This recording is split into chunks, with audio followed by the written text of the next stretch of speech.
আজ থেকে 100 বছর পর ক্যালেন্ডারের পাতায় যখন 2124 সাল, আমাদের প্রায় প্রত্যেকের দেহ তখন মাটির নিচে, অস্তিত্ব তখন রূহের জগতে। ইতিমধ্যে ফেলে যাওয়া আমাদের সেই সুন্দর বাড়িটা হয়তো পরবর্তী প্রজন্ম ভোগ করছে।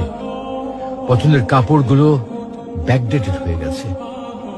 শখের গাড়িটা হয়তো অন্য কেউ চালাচ্ছে, আর আমায় খুব কম জনের স্মরণে রেখেছে হয়তো কেউ ভাবেও না।